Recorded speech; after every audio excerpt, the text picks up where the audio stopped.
Hello and welcome to Hybrid Cloud Backup Strategies with Veeam Platform V12. Today's webinar is sponsored by Veeam and produced by Actual Tech Media. My name is Scott Becker. I'm from Actual Tech Media and I'm excited to be your moderator for this special event. Now, before we get to today's great content, we do have a few housekeeping items that will help you get the most out of this session. In a moment, I'm going to introduce Leah from Veeam, who will go into detail about how to ask questions, but I'll add one note here that if you're having any technical difficulties, that question box is the place to let us know. In the unlikely event that you have a problem, try a browser refresh first. If that doesn't work, just ping us in the questions box and we'll give you a hand. Additionally, at the end of this webinar event, we will be awarding a $300 Amazon gift card to one lucky registrant. Of course, you must be in attendance during the live event to qualify for that prize. The official terms and conditions of today's prize drawing can be found in the handout section. Just scroll to the bottom and you'll find the prize terms and conditions link there. And with that, let's get to today's fantastic content. It is my pleasure to introduce you to our presenters today. We have Leah Trushnecki, Principal Product Marketing Manager for Public Cloud at Veeam. And we have the one and only Rick Vanover, Senior Director of Product Strategy at Veeam. So now I'm going to turn it over to Leah to get us started. To our webinar, Hybrid Cloud Backup Strategies. My name is Leah Trushnecki. I am the Principal Product Marketing Manager on our Public Cloud team, and I'm joined today by Mr. Rick Vanover himself, our Senior Director of Product Strategy. Just a few housekeeping items before we get started.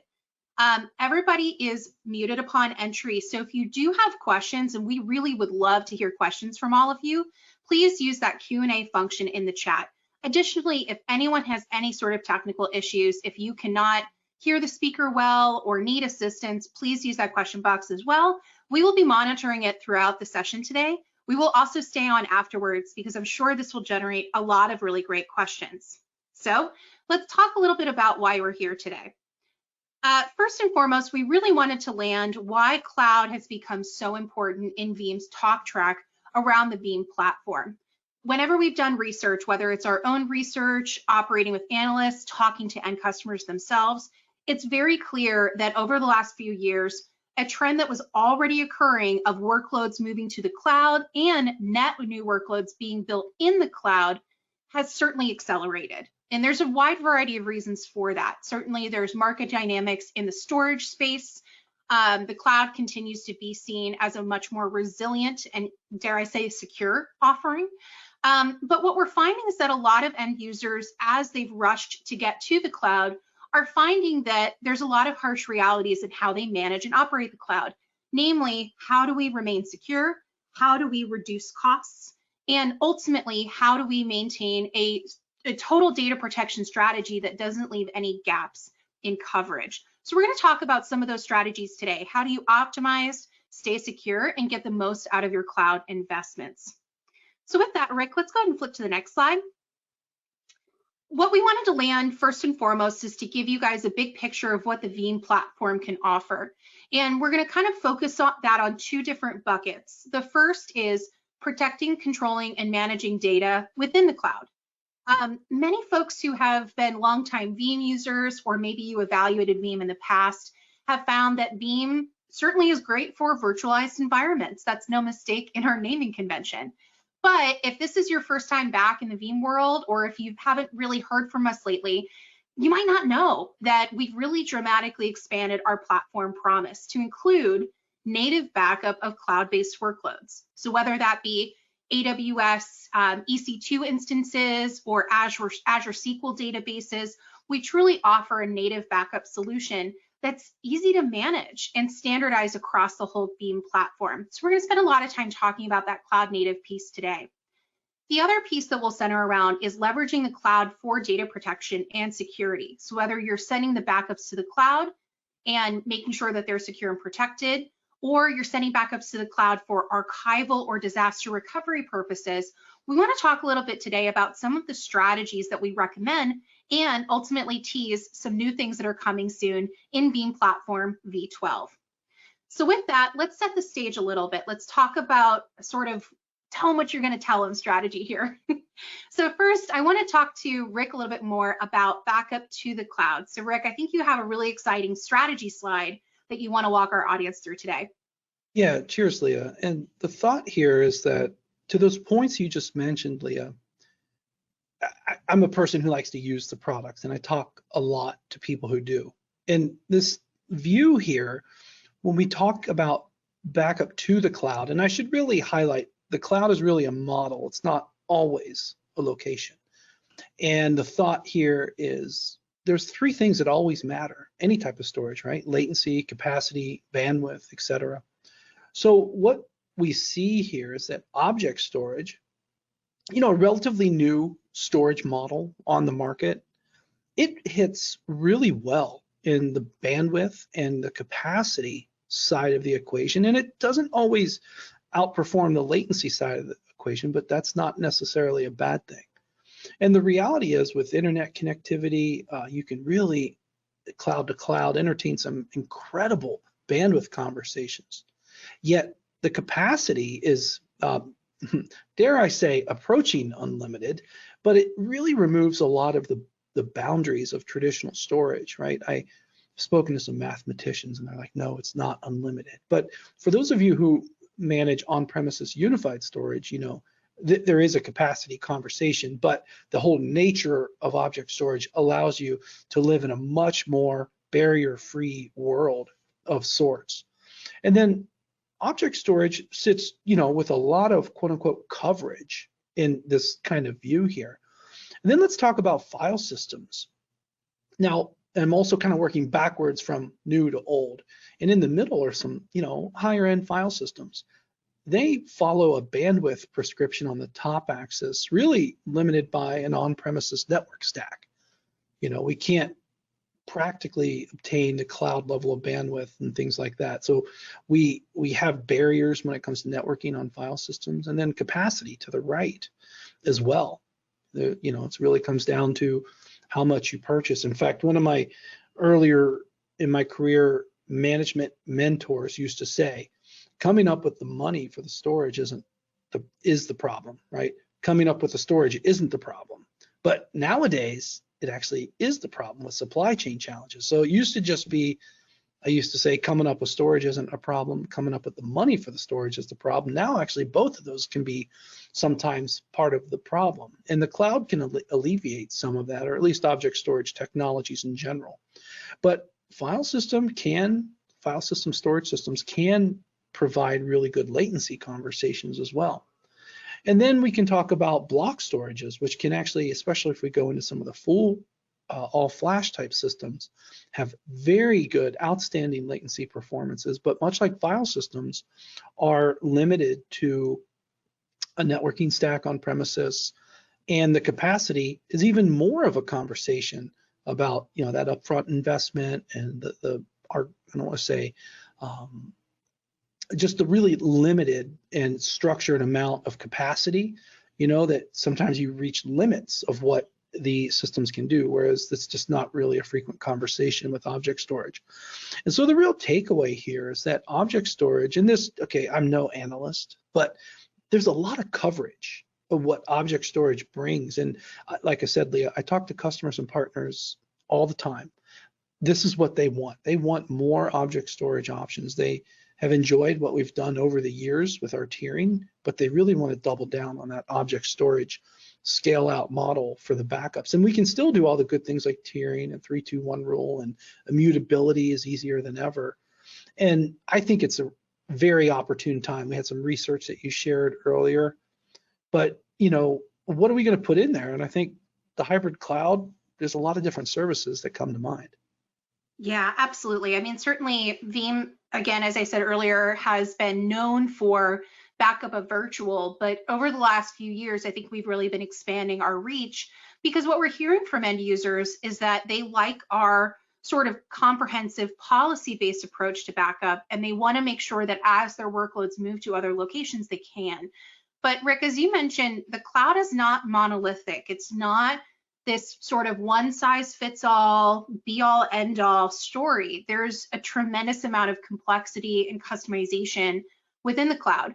And certainly as you look at multi-cloud, the true multi-cloud world that we live in today, where most end users leverage at least two of these services, it becomes really important for a vendor like Veeam to offer support across these sorts of services, especially if you want to consider having the same kind of granular and full-scale recovery that end users expect from the on-premises piece. So it really falls on us to work with vendors like AWS, like Google Cloud, like Microsoft Azure, to leverage their APIs and build a true suite of offerings across the services. And we continue to add new services as part of this equation. These are the services that we currently support, but as we'll continue to tease, we certainly have some amazing launches coming up early next year, and we continue to add services to the portfolio so that as workloads move from on-premises to the cloud and transform from VMs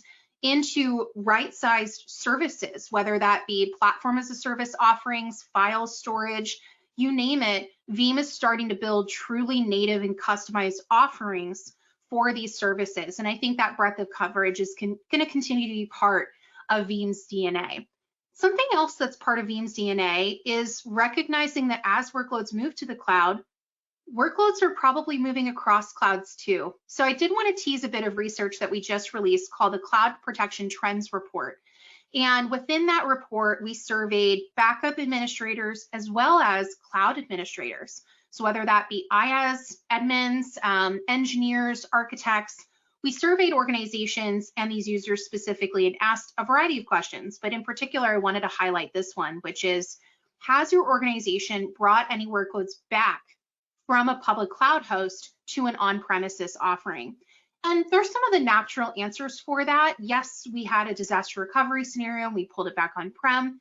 Yes, we do dev test. We develop in the cloud because of the elasticity and the ease, but then we bring it back on premises.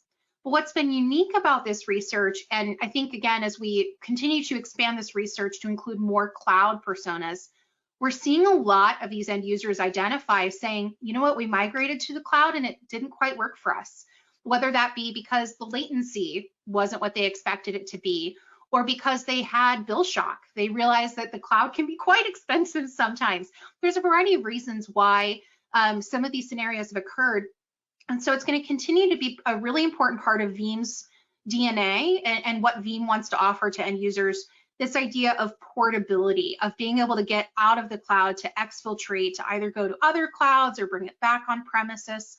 So we're going to talk a little bit about more of this strategy and how Veeam delivers on this sort of promise.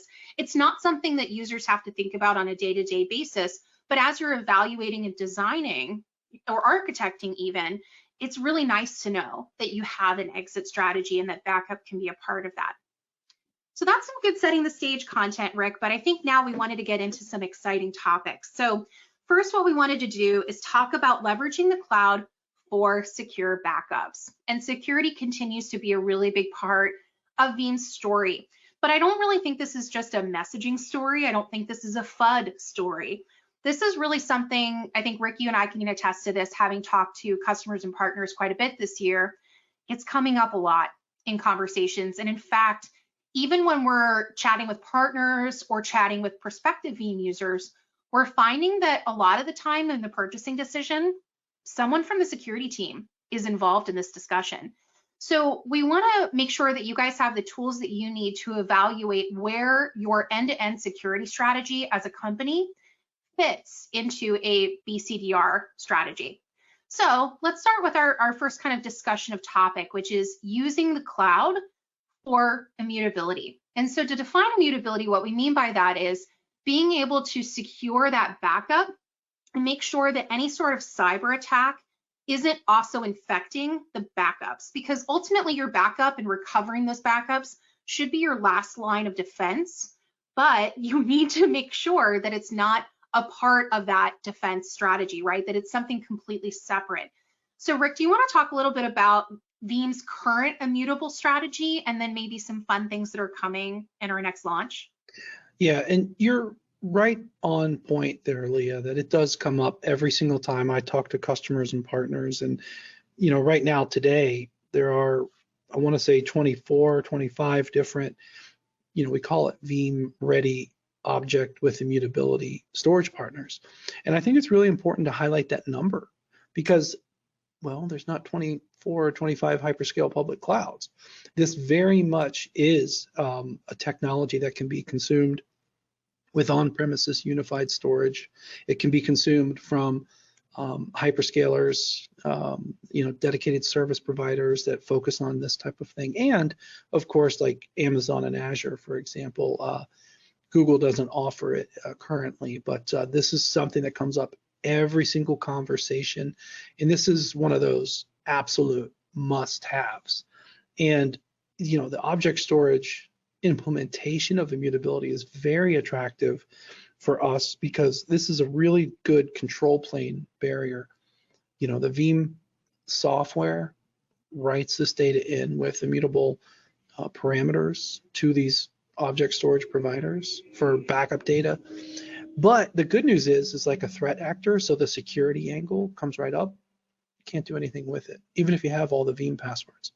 It's a whole different control plane. So I'd argue it's more secure than what other market implementations have. Given the criticality of the data, you're right.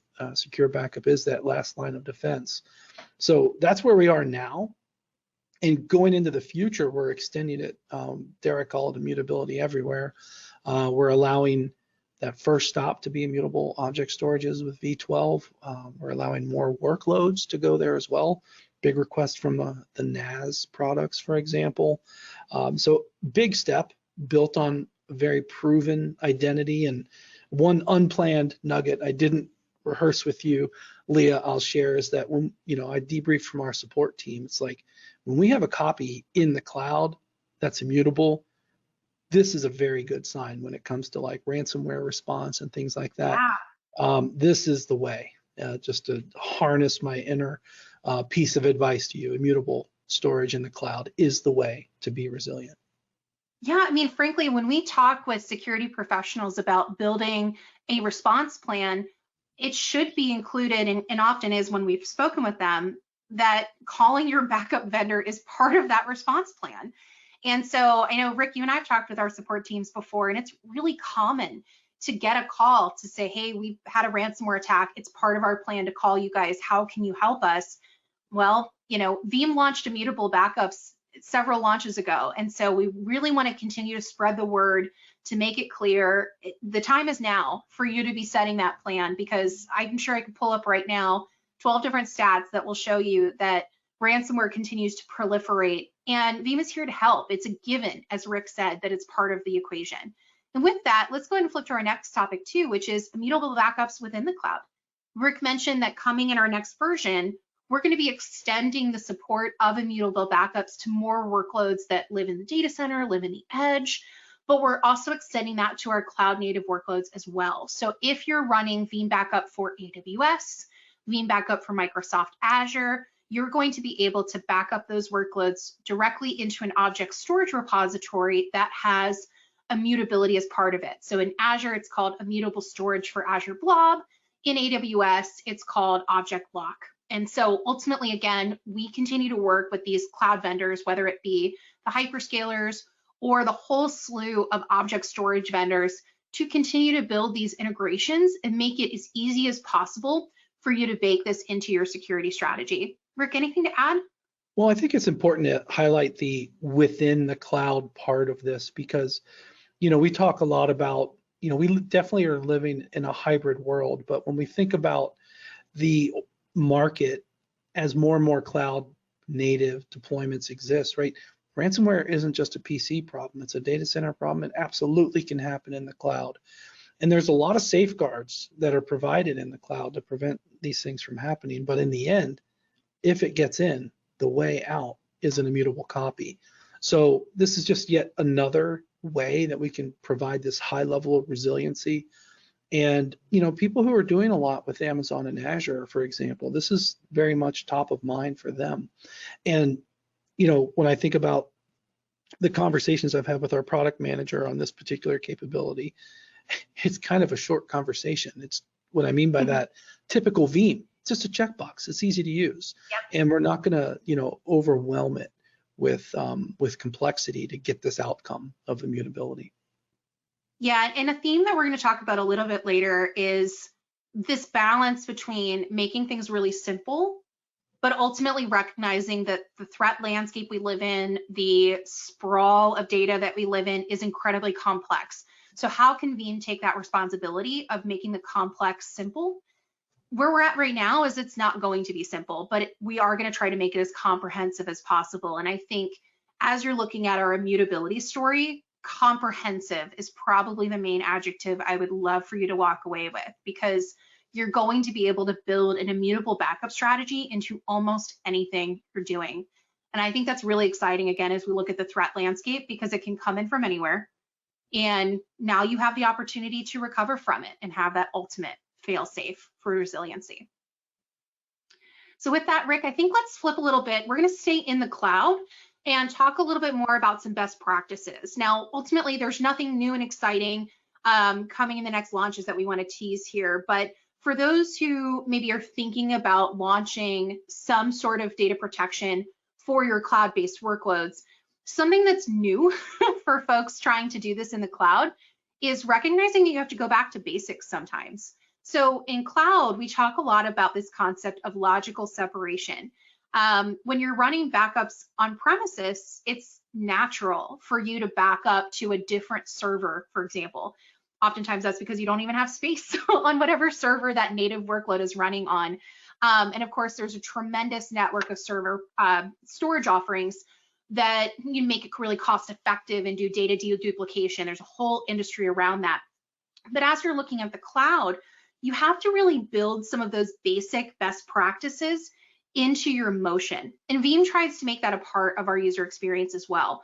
So supporting multiple accounts, for example, multiple subscription offerings, backing up into different regions, right? So that you have that threat resiliency across regions of the cloud. Ultimately, though, I think what we're trying to do in this session is give you guys as many best practices to think about as possible as you're looking at your 2023 planning. So logical separation, it seems like it's a given, but ultimately I think it's not when we've chatted with customers, especially customers who are maybe new to Veeam. Maybe they are on the cloud side and they're looking to implement Veeam because their organization uses Veeam for on-prem and it's a natural extension to bring it into the cloud. We have to talk about some of these basics. So Rick, any kind of basic backup tips that you want to leave the cloud folks with? Yeah, you're right. It is back to basics. And I can't emphasize this is important enough. Example, I recommend your backup data be in a designated Azure account or AWS subscription. Yep. And the only purpose of that is the storage service. So an S3 bucket or an Azure storage account with a blob container, and then on the other side with the S3 bucket with object lock compliance mode engaged. And really the only purpose of that account is to hold the backups, because the whole nature of the cloud, as you know, is stand stuff up and tear it down, stand it up, tear it down. You don't want someone to accidentally discard or reconfigure a critical bucket. Absolutely. So, and that same goes for the cloud native side, right? If we're backing up a production estate in EC2 and RDS, let's put those backups in a different account. And the Veeam products currently support multiple accounts, right? So this is an absolute best practice, highly recommend. And I spoke to one customer who actually took this advice. They doubled down on it, went to the next level.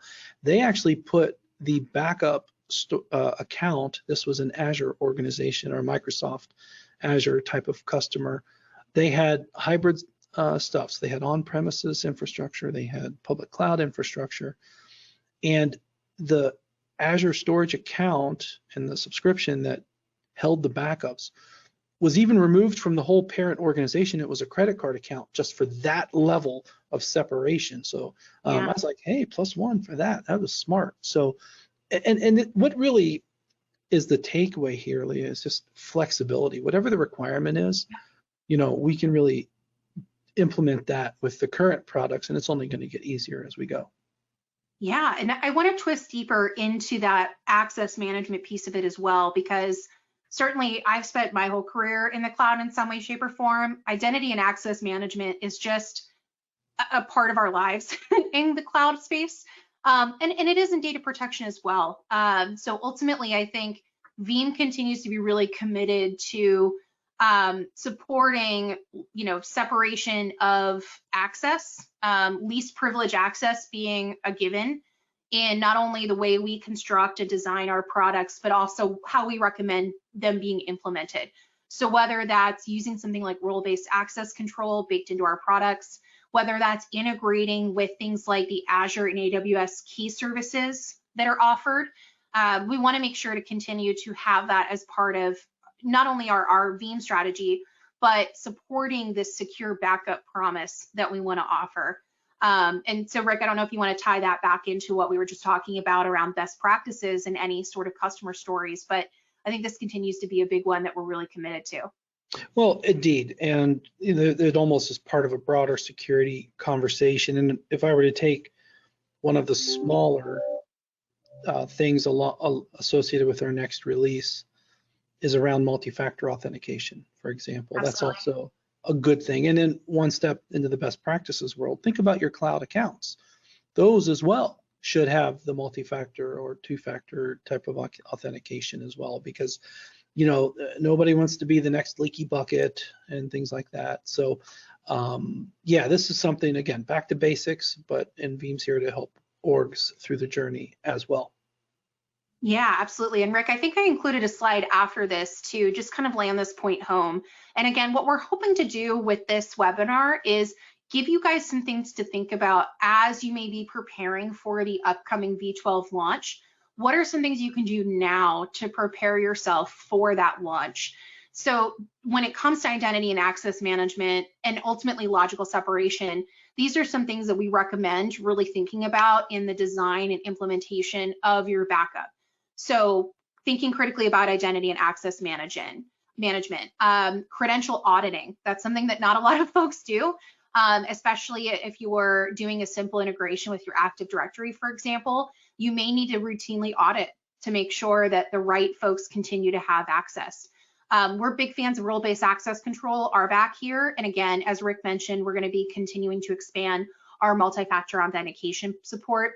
Ultimately, when it comes to backup to the cloud, backup of the cloud, think cross-account, cross-region, and potentially cross-platform.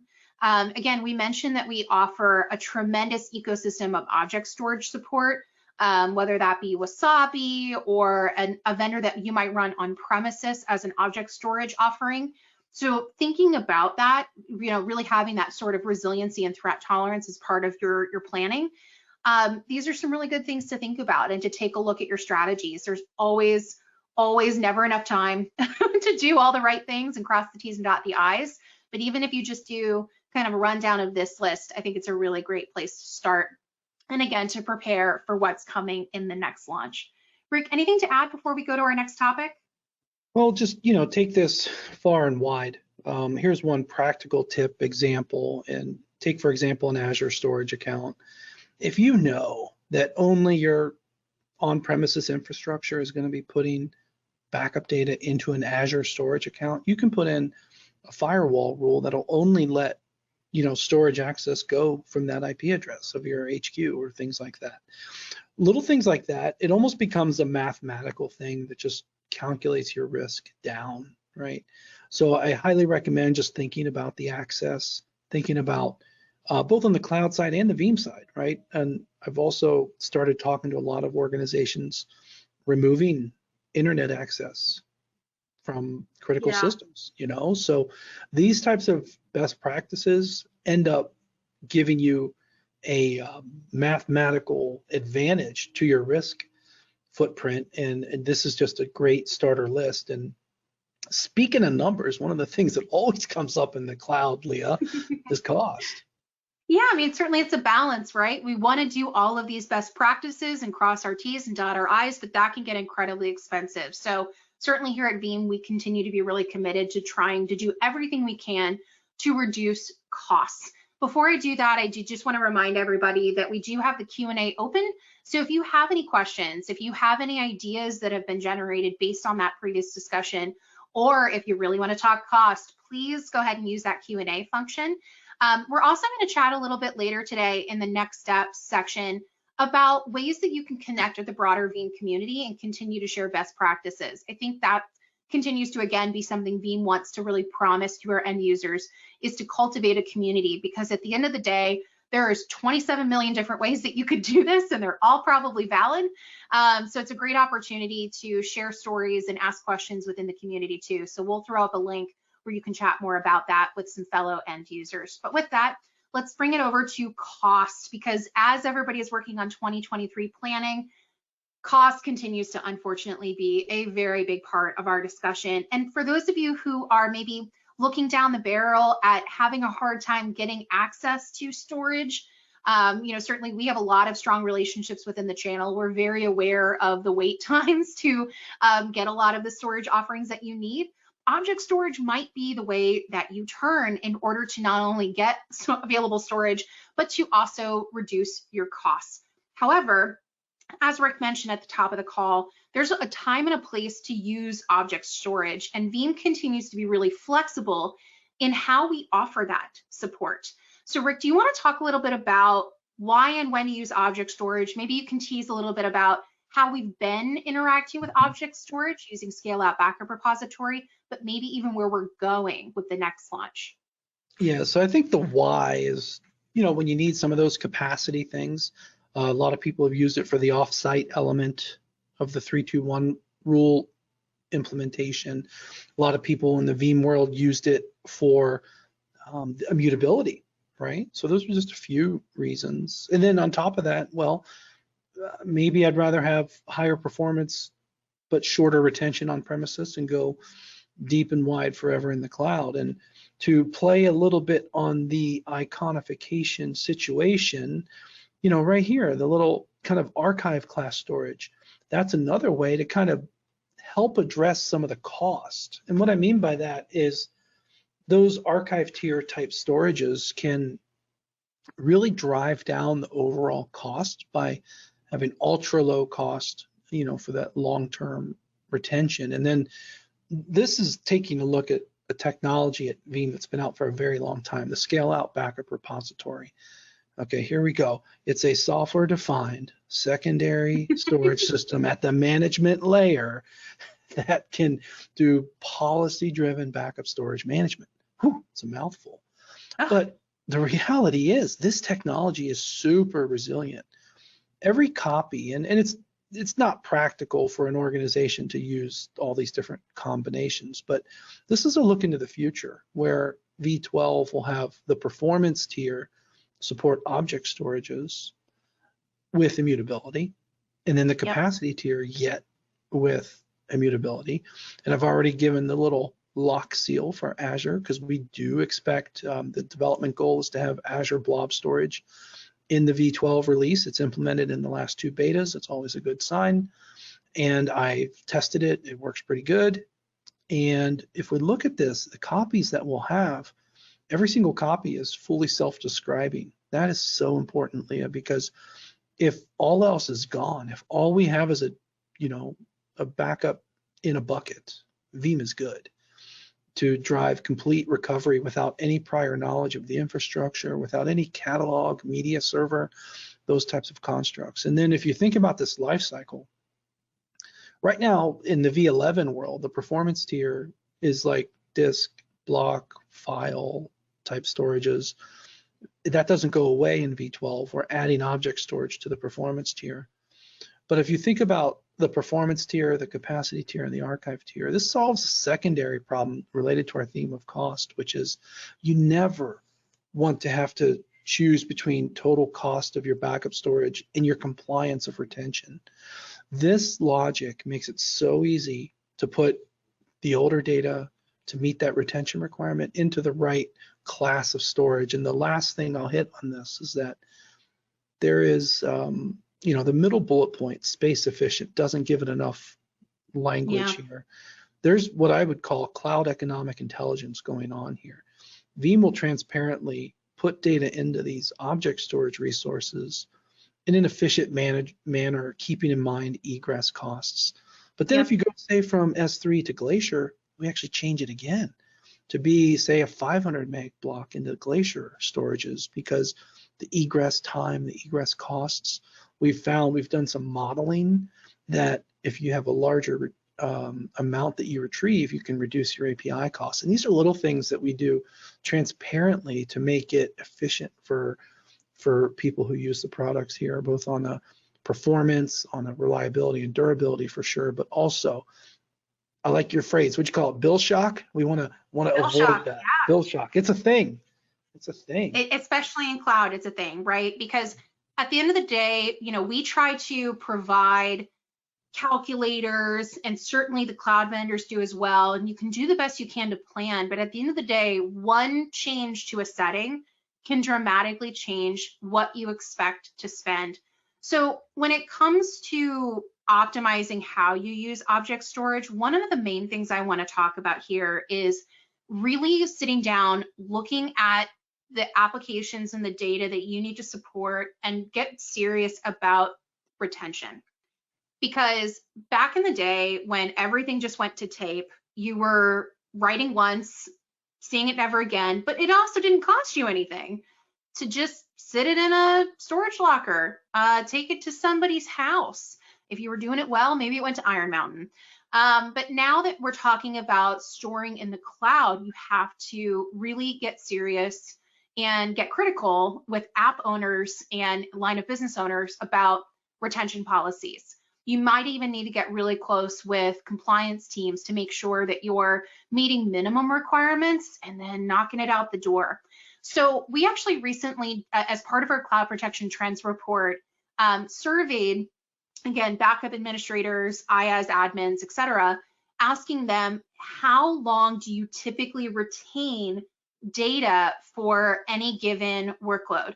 And when I create a pie chart based on those answers, it's almost every color in the crayon box, which to me says, ultimately, we have to, as a Veeam backup vendor, support not only lots of different retention policies and kind of plan for every scenario, but also, as Rick hammered home several times, that transparency piece, giving you the tools that you need to be able to effectively set those policies. Because again, one flip of that policy switch and all of a sudden you could be spending a lot more. Same thing with immutability, right? I mean, depending on how you execute that immutable storage, it could add additional dollars to your plan. So it's really important now that we have some of these really cool object storage enhancements coming, new support for Azure Blob immutability, new offerings to be able to just go directly to that performance tier for object storage. Plan it out now. Which apps are going to be cost cut? How long are you going to keep something? That's a really big part of the plan. Rick, I know I kind of hammered home retention points a little bit here and mentioned that we do have some really nice calculators that can help with cost modeling. Do you want to talk a little bit more about ingress egress fees, retention limits, like anything you want to add here? No, just that we look at kind of some of the practical points here that we have. Yeah. These come up, and the bill shock. These are the things that go into it. And my advice to the market here is, play with this, test, do a proof of concept. More specifically, make a cloud economic model of what you're going to do with the cloud, and make sure your implementation on a small scale matches your expectations and aligns to your cost model. Because if it doesn't, and then you've implemented, it's too late.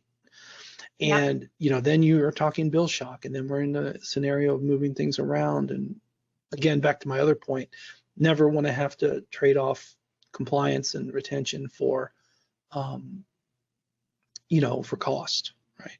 And then the last thing I'll highlight, at least specifically on the bottom, ephemeral instances, on the other, I love that, the ephemeral instances, because that's a secret weapon in the sense of, like when I mentioned that object storage in the capacity tier gets basically retranslated to a different size into the archive tier. That's the magic that makes this happen, right? So all these little things, I call it cloud economic intelligence, not a marketing approved phrase, but that is the reality, is that we've built this into our strategy here and our implementations as well. And then my professional advice is really think about cloud economic models.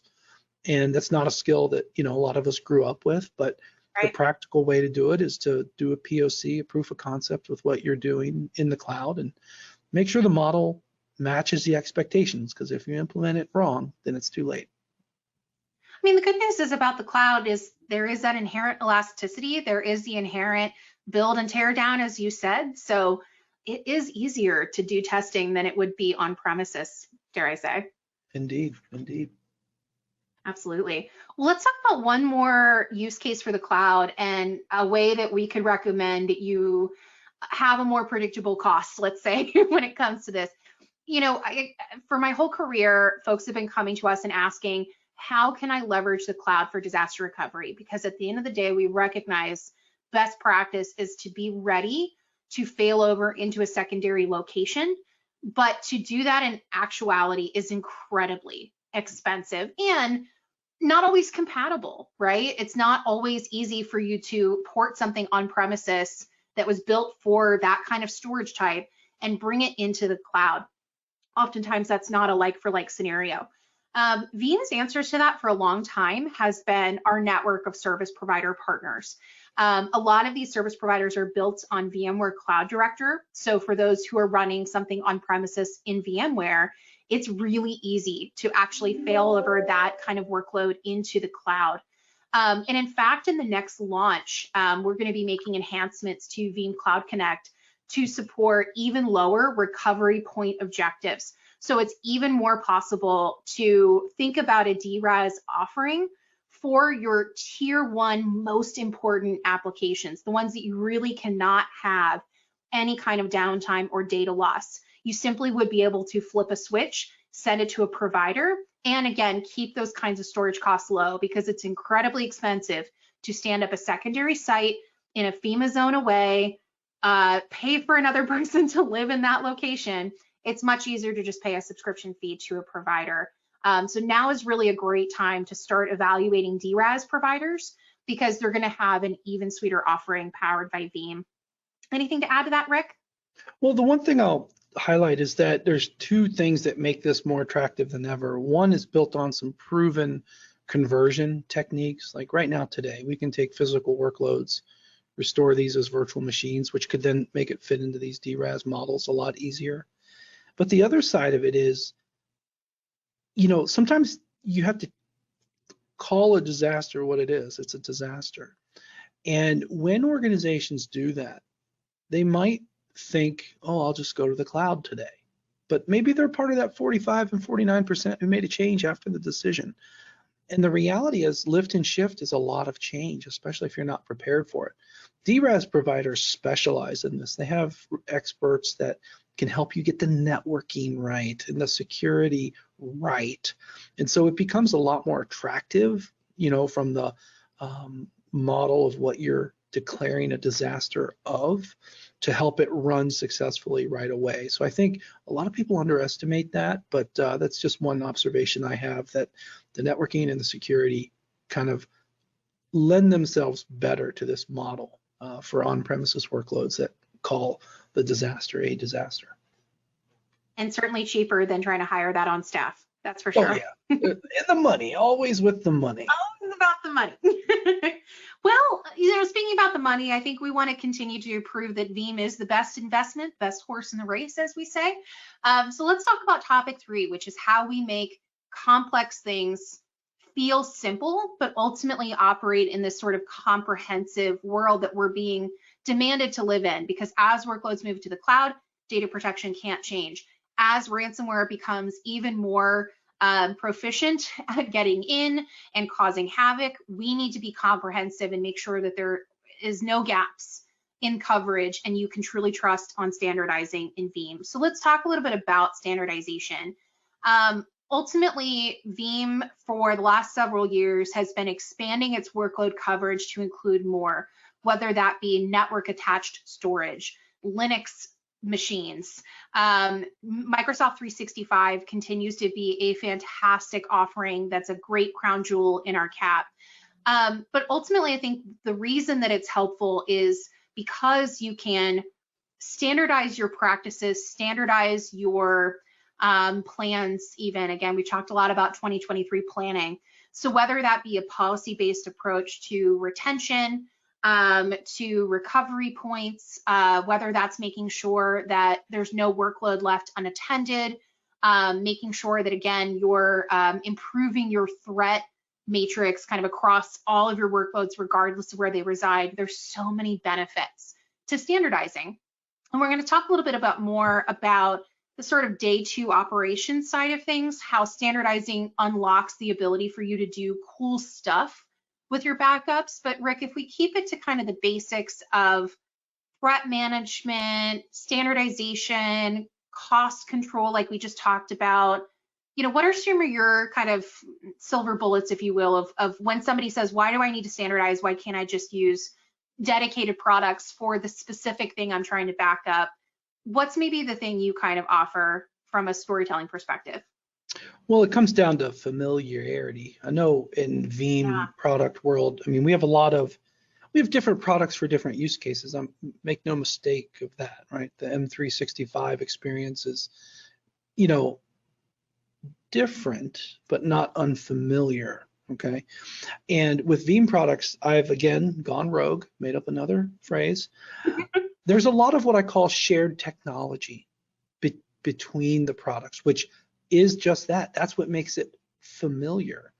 If you're doing a Microsoft Teams restore, it actually isn't too far off of a SQL database restore with these explorers and things like that. So that in the end will boost an organization's confidence in what they're backing up, that they can recover. And the throwdown here is that there's very few platforms that Veeam doesn't protect now, and that's a good thing. The platform is real and it is broad, and it's really ready for everything to help not just reduce the complexity in the usage, but just the number of tools. I mean, IT is complicated enough. Backup doesn't need to be part of that complication. Absolutely. And bringing it back to access management for a second here, that's also what's kind of nice about the standardization story is as workloads move to different locations, you might want to give limited access to an app owner or to your AWS engineer. And having one place where you can manage everything and maintain those best practices, but still give people the right level of access, that's something that you just simply can't manage at scale if you're talking about multiple point products. So I think that's a really great point, is the familiarity of one solution, but still being able to open it up to dedicated end users as needed. But let's talk now about that day 2 operations piece. I think Veeam continues to invest in amazing tool sets like Veeam 1. That's certainly a favorite amongst those of us who work on the products team. We love talking about Veeam 1. And then we've also, over the last few years, continued to develop a solution called Veeam Disaster Recovery Orchestrator. Both of those solutions are certainly going to have some major improvements and enhancements in the next versions. Rick, do you want to talk a little bit about why monitoring and orchestration should be part of this conversation? Well, the main reason is the amount of workloads and different data types. It's just too much. And what I mean by that is I talk to organizations, there's just a certain amount of gravity of what they have, that the time it takes to prepare for an incident simply isn't tenable to do it by hand. And the only practical way to achieve that is automated testing and automated execution of the, failover and the disaster event. And so that's where that orchestrator product really will shine. But I also feel that it solves a big problem in just the visibility. Like, in fact, my favorite part of the orchestrator product, I know there's a lot of cool stuff coming, Leah, but my favorite part is something that's been out for a long time, and it simply reports on the RTOs and the RPOs. And the single day that we creep over from the expected RTO and RPO of being met, that's raised in visibility within the orchestrator product. That's incredibly valuable to an organization. If you tell the business it's going to be 1 hour recovery time based on a 4-hour RPO, that's what they're going to expect, if not more. And then on day 95, when the data size has crept up and a couple new apps have come into the fold, and we're now talking about these RTOs being out of the expectation, having the visibility, just the monitoring on this is just so critical. And then getting in front of these types of things can make a big deal. Those are wow factor things for your stakeholders in my professional experience. Oh, just in your casual light experience, no big deal, nothing to really listen to here. Yeah. Well, speaking of that experience, I want to flip over to another topic, which I've sort of vaguely referred to as making flexibility work for you. As somebody who's in the marketing side, I do get sensitive to us ever using the word flexibility, because if I were in, let's say, an enterprise organization with lots of different business owners that I have to account for, and I'm constantly being measured, flexibility sounds scary to me, because yes, that sounds nice, but that also means that I'm gonna have to do a lot of thinking and a lot of planning and a lot of working. But I think when we mean flexibility at Veeam, we really feel more it's important to have our offering be able to customize for your needs, but we're still thinking ahead and trying to do everything we can to make it easy as possible. So Rick, I know that there was a lot you wanted to say about this topic of why flexibility is such a big part of Veeam's DNA, and maybe some kind of bits and bobs that we can tease the team with. Yeah, so I mean, the flexibility part is really about our integrations. I'll go one step further on the DNA and say partnerships are in Veeam's DNA, whether it's those service providers we just spoke about, the hyperscale public cloud providers, a lot of the storage platforms, virtualization platforms, operating systems. There's a lot of what I would call northbound and southbound APIs and integrations that truly make it transparent for the market. And this flexibility to change platforms, to move data from one system to another, you kick one storage vendor out and change out for another because maybe something's up on lease and you're standardizing. Just transparently, we can, not miss a restore point and move the backup data very easily, right? These are the types of things that when people get their head around the scale out backup repository, around the direct restore technologies, around the integration with object storages, around the, Veeam Explorer for storage snapshots across the board, left, right, up, and down, it becomes a really incredible platform for the needs in the market. So I could go on and on about that, but the flexibility is really central in the products for sure. Certainly, and I think part of our silver bullet of trying to make this work for you too is a lot of our community elements. So we're getting close to the end here. Rick's going to talk a bit about how we support the community of end users. So that's something to kind of keep in mind too. But before we do that, I wanted to talk about one other piece of flexibility and bring it home to a piece of research I highlighted at the top of the webinar today, which is all around portability. We continue to recognize, especially in the last few years, that workloads not only move to the cloud, but that it may not be exactly what was designed, it may not have operated the way you wanted it to, and therefore it needs to move to a different location. You have to have an exfiltration strategy. Portability will continue to be part of Veeam's DNA, and when we speak with end users, this actually becomes one of their favorite parts of the product. It may be a little challenging when you're looking at it because you might be looking at Veeam against somebody who's built on an appliance or a SaaS offering in the marketplace or a vendor that's okay having 27 million SKUs on their SKU sheet. But the nice thing about Veeam is that from a licensing perspective, from a storage perspective, and from a file format perspective, everything can really be portable. So whether it's using that Veeam Universal License to unlock protection of NAS, of Windows, of Azure, you have the ability to portably do that simply. You also have, again, that flexibility of storage, whether that's storage on-prem, moving something to object storage, moving something to the cloud. And then finally, the VPK file format being portable continues to be something that not everybody needs to use on a day-to-day basis, but just knowing it's there is a great piece of that insurance policy. So with that, Rick, I think that's what we wanted to talk about as far as how you can optimize your hybrid cloud strategy with Veeam and prepare for the V12 launch. But preparing is a big part of this. So do you want to highlight a little bit about how we can help the community get ready? Yeah, indeed. And so this, Leah, by the way, thank you so much. Great content here. And that leads me right to what I think is what you can do with this information. And I want to draw everyone's attention to community.veeam.com. This is a relatively new web property that we have at Veeam, and there's 4 things I want to highlight. One is that there's user groups around the world, including those in local languages, right?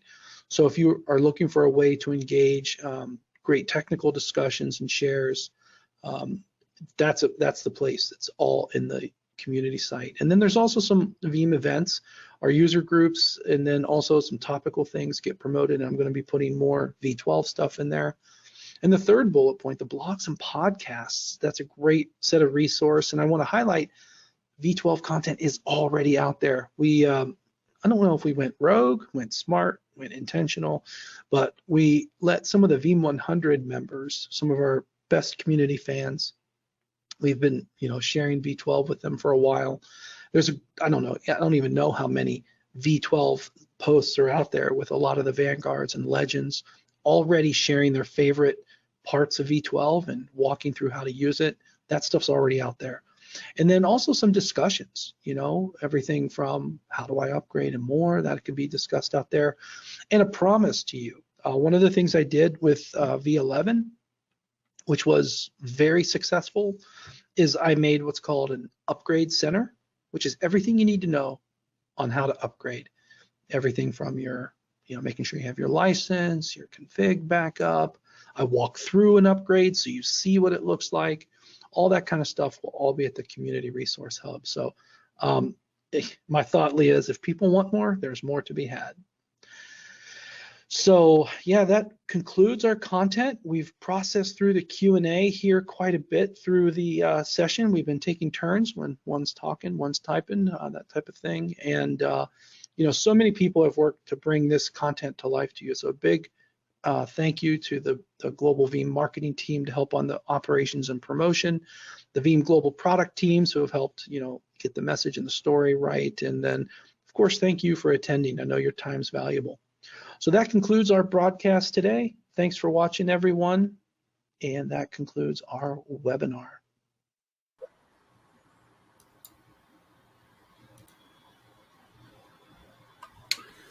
Okay, and before we wrap up, we have one more piece of business. It's the Amazon gift card prize drawing. And the winner of the $300 Amazon gift card today is Marilyn Harris from Texas. So congratulations to Marilyn. We'll be in touch to get you your card. And with that, on behalf of the Actual Tech Media team, I want to thank Veeam for making this event possible and all of you for attending. That concludes today's event. Have a great rest of your day.